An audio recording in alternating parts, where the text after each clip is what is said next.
Hello दोस्तों, question number हम लोग 14 देखते हैं। तो क्वेश्चन नंबर 14 को करने से पहले मैं कुछ आप लोग को बताता हूँ।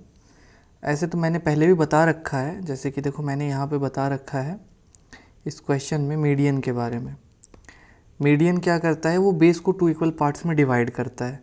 यही चीज़ मुझे बताना था।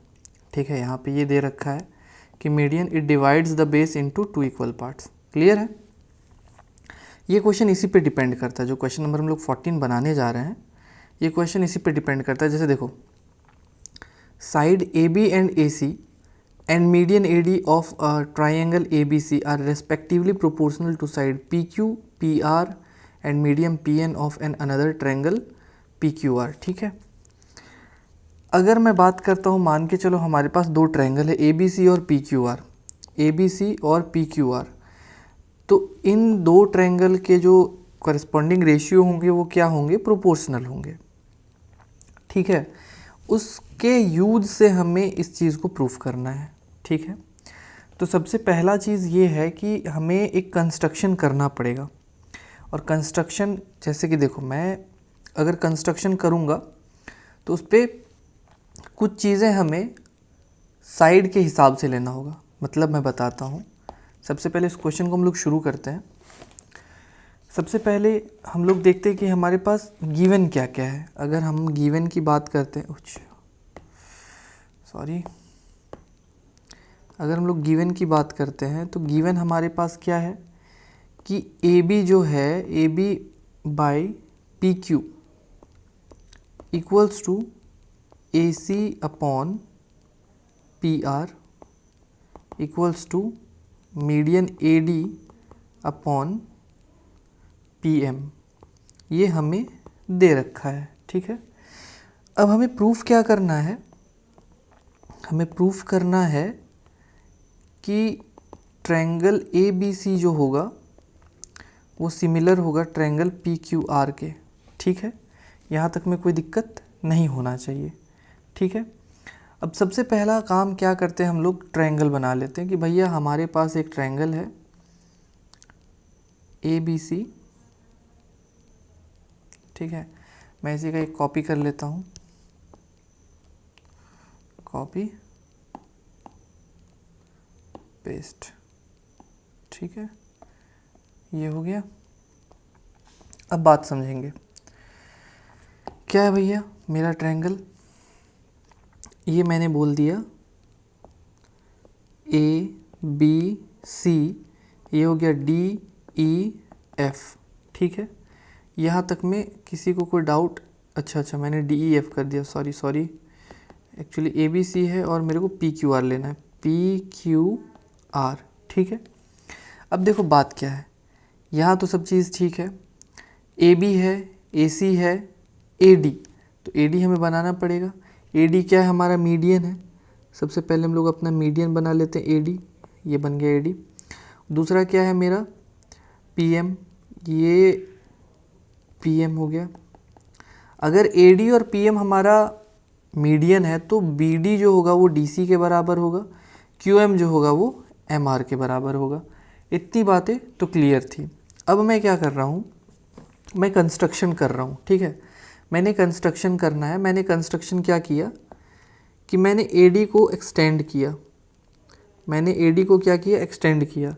कितना एक्सटेंड किया, जितना ए डी जो है ना, ए डी जितना दे रखा है उतना ही मैंने इसको ई तक एक्सटेंड किया। मतलब ए डी और डी की जो डायमेंशन होगी दोनों सेम होगी। अब हम लोग क्या करते हैं, बी सी को मिला देते हैं, नॉट बी सी इट्स ई सी, और बी ई को मिला देते हैं। ठीक है, सेम हम लोग करेंगे पी एम में। हम लोग एम से पॉइंट जो है कहाँ तक बढ़ा देंगे, एफ तक बढ़ा देंगे। ये हम लोगों ने एफ तक बढ़ा दिया, ये हो गया और ये हो गया। ठीक है, ये चीज़ हो गया। यहाँ पे भी पी एम जो होगा वो एम एफ के बराबर होगा। यहाँ तक में कोई दिक्कत नहीं होना चाहिए। तो मैं क्या करता हूँ, कंस्ट्रक्शन लिख लेता हूँ। कंस्ट्रक्शन, अगर मैं कंस्ट्रक्शन की बात करता हूँ तो हमने कंस्ट्रक्शन क्या किया, A D extended to E such that यहाँ जो AD होगा वो हमारा DE के बराबर होगा, और PM को हम लोगों ने एक्सटेंड किया, PM extended to F such that PM जो होगा वो हमारा MF के बराबर होगा। ये हो गया हम लोगों का कंस्ट्रक्शन पार्ट। थोड़ा सा इसको जो है ना रिसाइज कर लेते हैं ताकि थोड़ा सा स्पेस हमें मिल जाएगा, है ना। ये हम लोग रिसाइज कर लेते हैं। ओके, इसको भी ले लिया।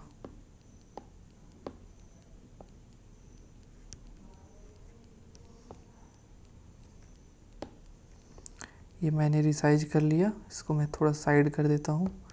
और हम लोग इस ट्रायंगल को भी रिसाइज कर लेते हैं, इन दोनों ट्रायंगल को, ताकि हमें थोड़ा सा स्पेस मिल जाएगा और हमें काम करने में आसानी हो जाएगा। यस, तो ये एक काम करते हैं ना, हम लोग जो है इसको नीचे की ओर ले लेते हैं और इसको थोड़ा सा और साइज छोटा करके इसको एडजस्ट कर देते हैं।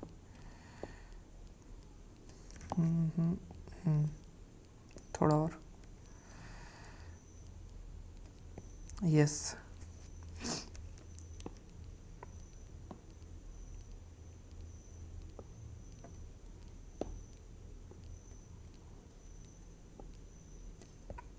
तो यहाँ तक में हमें कोई दिक्कत नहीं है। अब देखो, मैंने ऑलरेडी बोल दिया, मीडियन ने ऑलरेडी बेस को इक्वल पार्ट्स में डिवाइड कर रखा था। हमने कंस्ट्रक्शन किया, मीडियन के मतलब मीडियन को जो है आगे बढ़ाया, और मीडियन को जब हम लोग आगे बढ़ा रहे हैं तो लेंथ भी जो है सेम हम लोगों ने रखा, जिसको मैंने यहाँ पे मेंशन कर दिया है कि यहाँ पे जो AD है वो DE के बराबर है और जो PM है वो MF के बराबर है। ये चीज़ मैंने एक्सप्लेन कर दिया कंस्ट्रक्शन में, ठीक है। यहाँ तक मैं उम्मीद करता हूँ कि कोई दिक्कत नहीं हुआ है, ठीक है। अब हम लोग क्या करते हैं, आगे बढ़ते हैं, ठीक है। यहाँ पे हम लोगों ने अपना काम बहुत आसानी से कर लिया है। अब हम लोग क्या करते हैं,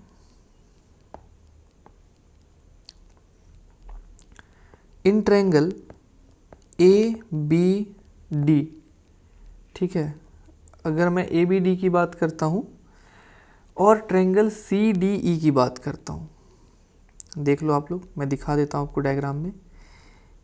ABD और CDE, मतलब इस दो ट्रायंगल की हम लोग बात कर रहे हैं, ठीक है। तो in triangle ABD and triangle CDE, ठीक है, ये हो गया। इसमें हम लोग क्या देख रहे हैं कि सबसे पहला, अगर मैं इन दोनों ट्रायंगल को बड़े ध्यान से देखूं, ABD और इस ट्रायंगल में, तो हम लोग क्या देख रहे हैं कि भैया ये जो BD है वो DC के बराबर है ना। क्यों? क्योंकि AD जो है वो मीडियन है, AD इज मीडियन, ठीक है, AD मीडियन है, बहुत बढ़िया। उसके बाद हम लोगों ने जो कंस्ट्रक्शन करा, AD equals to DE by construction, बहुत बढ़िया सर, ठीक है। उसके बाद एक हम लोग देख रहे हैं कि सर अगर मैं इस एंगल और इस एंगल की बात करता हूँ तो ये वर्टिकली अपोजिट है ना। तो अगर वर्टिकली अपोजिट होगा तो हम लोग बोल सकते हैं कि सर एंगल ADB जो होगा वो एंगल CDE के बराबर होगा, वर्टिकली अपोजिट एंगल, है ना, कोई दिक्कत नहीं है। तो इस कंडीशन से हम लोग क्या कह सकते हैं कि ट्रायंगल ABD जो है ABD जो है वो सिमिलर हो गया, इसको सिमिलर नहीं, कंग्रुएंट करना है, सॉरी, सिमिलर कंग्रुएंट करना है, कंग्रुएंट हो गया ट्रायंगल DCE के, ठीक है। DCE चाहे CD कर दो, ज़्यादा अच्छा रहेगा, CDE, ठीक है। चलिए, बहुत बढ़िया। अब अगर हम लोग इसको देखेंगे तो ये SAS क्राइटेरिया से आपका कंग्रुएंट हो गया है।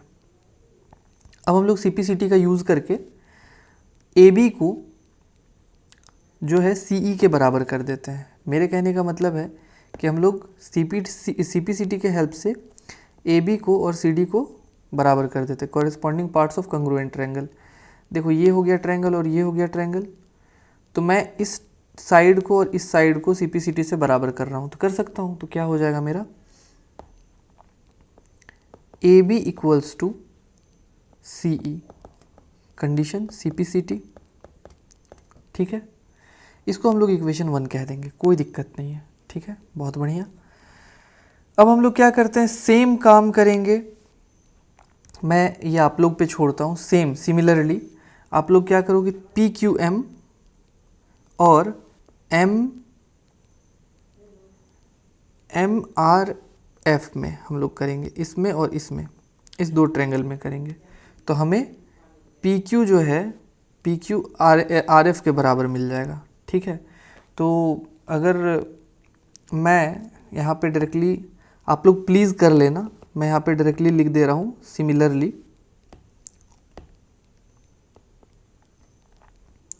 Similarly triangle PQM is congruent to triangle, क्या हो जाएगा, MRF। प्लीज़ आप लोग कर लेना, है ना। तो यहाँ से CPCT से हमें क्या मिल जाएगा, PQ इक्वल्स टू FR मिल जाएगा। इसको इक्वेशन 2 कह देते हैं, ठीक है, कोई दिक्कत नहीं। चलिए इसको भी थोड़ा सा हम लोग रिसाइज कर लेते हैं ताकि हमें थोड़ा सा स्पेस मिल जाए।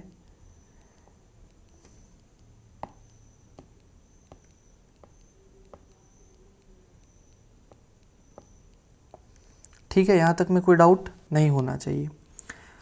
तो ये चीज़ हम लोग जब कर ले रहे हैं, तो अब हम लोग को पता है, क्या पता है कि सर ये जो है ये गिवन है, AB बाई PQ, इसको लिख देते हैं कि AB by PQ equals to AC by PR equals to AD by PM। ये गिवन है, ठीक है, ये गिवन है।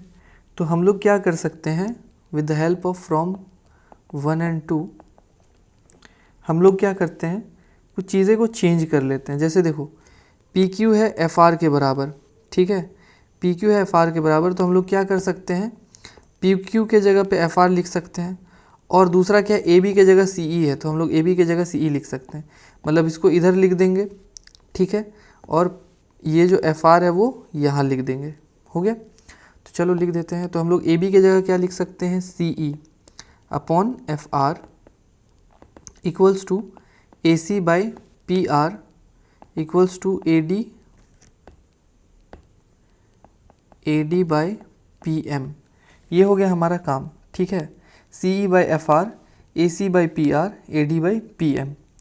अब हम लोग क्या लिख सकते हैं, CE by FR equals to AC by PR equals to AD को हम लोग, AD को और PM को हम लोग 2 से मल्टीप्लाई कर देते हैं, दोनों को, बता रहा हूँ क्यों, क्योंकि अगर हम लोग कर देंगे तो देखो, अगर 2AD की बात करते हैं तो हम लोग क्या बोल सकते हैं कि सर 2AD का मतलब ये हो गया कि AD जैसा, मतलब अगर मैं AD को 2 बार जोड़ूंगा, मतलब मेरे कहने का सिंपल सा मतलब ये है कि AD प्लस AD मैं करता हूँ, तो एक AD तो मैं छोड़ दिया, प्लस AD की जगह DE लिख सकता हूँ, तो AD और प्लस DE क्या हो जाएगा, हमारा AE हो जाएगा। मैं वो करना चाह रहा हूँ, इसीलिए मैंने 2 से ये किया, मल्टीप्लाई किया, और PM को भी मैं जो 2 से मल्टीप्लाई किया ताकि ये मेरे को पूरा मिल जाए। तो मैं यहाँ से क्या लिख सकता हूँ, मैं इसको लिख सकता हूँ CE by FR equals to AC by PR equals to, ये हो जाएगा मेरा AE और ये मेरा हो जाएगा PF, ठीक है, ये हो जाएगा मेरा PF। अब बड़े ध्यान से देखेंगे, हमें बहुत प्यारा सा चीज़ मिल गया, CE by FR, AC by PR और AE बाई PF। मतलब इस दो ट्रायंगल में हमें साइड क्या हो रहा है, साइड का रेशियो कांस्टेंट है, तो हम लोग इस कंडीशन में हम लोग क्या बोल सकते हैं कि देयरफॉर ट्रायंगल ACE जो है वो सिमिलर हो जाएगा ट्रायंगल PR एफ के, ठीक है। कौन से क्राइटेरिया से? बाय एस क्राइटेरिया, ठीक है, कोई डाउट नहीं। अब हम लोग क्या करते हैं, यहाँ से यहाँ पे इसका क्या कर लेते हैं, इसका नेमिंग कर देते हैं। देखो मैं क्या कर रहा हूँ, यहाँ पे इसका नेमिंग कर दे रहा हूँ। ये हो गया, मान के चलो इसको मैंने एंगल 1 बोल देना है, ये एंगल 2 हो गया, इसको एंगल 3 बोल दो और इसको एंगल 4 बोल दो, ठीक है। बताता हूँ इसका क्या काम है, सब बताता हूँ। और इसको फिर हम लोग अच्छे से अरेंज कर लेते हैं। कहाँ गया, ये हो गया हमारा सेट, ठीक है। तो मैंने ACE सिमिलर टू PRF कर दिया है। अब देखो बड़े ध्यान से सुनो, मेरी बात सुनो। हम लोगों को पता है कि अगर ट्रायंगल सिमिलर हो गया, अगर ट्रायंगल सिमिलर हो गया, this triangle similar to this triangle, तो अगर मैं इस एंगल को इस एंगल के बराबर लिखूं तो मैं कोई गुनाह तो नहीं करूंगा? बिल्कुल नहीं सर, आप क्या गुनाह करोगे, कुछ भी नहीं। तो मैं इसको लिख देता हूं कि देयरफॉर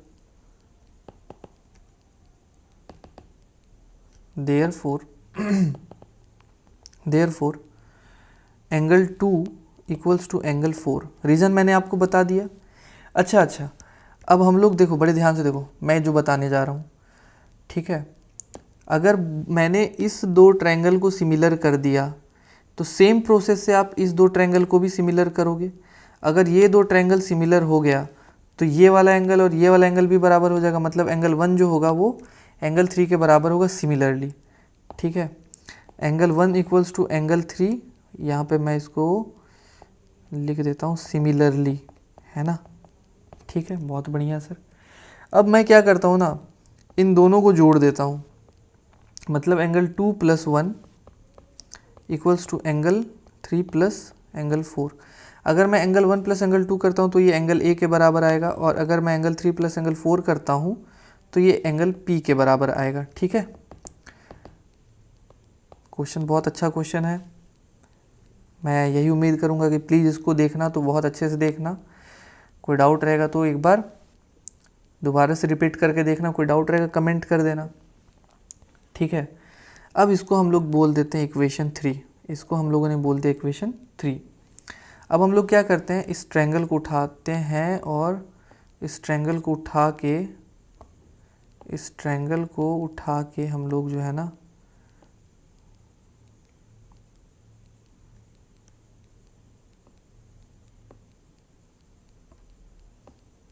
ये जो ट्रायंगल है इसको उठा के हम लोग कॉपी कर लेते हैं यहाँ पे, ठीक है। अब देखो यहाँ पे क्या हो गया, हम लोगों ने कॉपी कर लिया। अब देखो मैं क्या बताना चाह रहा हूँ कि एंगल AP के बराबर है, ठीक है, और हमारे पास ये जो है ये गिवन है। इसके हेल्प से हम लोग बहुत कुछ कर सकते हैं। सबसे पहले तो हम लोग लिख लेते हैं जो हमारे पास गिवन है, AB/PQ equals to AC/PR equals to AD/PM। देखो ये चीज़ मैंने कर दिया, कोई दिक्कत नहीं है। और एक चीज़ हमें क्या मिल रहा है, angle A equals to angle P। अब हम लोग क्या करते हैं, एक दो ट्रायंगल ले लेते हैं, in triangle ABC and triangle PQR, ठीक है। इसमें हमें AB जो है AB/PQ इक्वल्स टू AC/PR हम लोग उठा लिए, गिवन है ना। देख लो सर ये गिवन है, क्वेश्चन में ही गिवन है, बोलना मत कहाँ से आया। और हम लोगों ने angle A equals to angle P proof किया जस्ट अभी, फ्रॉम 3 लिख दो ना, सिंपल सी बात है। अब देखो आपके पास दो साइड का रेशियो, एक एंगल आ गया, तो आप क्या बोल सकते हो कि therefore triangle ABC similar to triangle PQR। यही हमें प्रूफ करना था। कौन से क्राइटेरिया से हो गया सर? SAS क्राइटेरिया से, ठीक है। तो ये क्वेश्चन में थोड़ा सा हमें ज़्यादा समय लगा, लेकिन बहुत अच्छे से मैंने इसको डिटेल से बताया है, तो मैं उम्मीद यही करूँगा कि आप लोग इसको अच्छे से डिटेल से देखो, ठीक है। और क्या, बस देखो, सीखो, अच्छे से एग्ज़ाम दो, अच्छे से नंबर उठाओ। So all for today, thank you.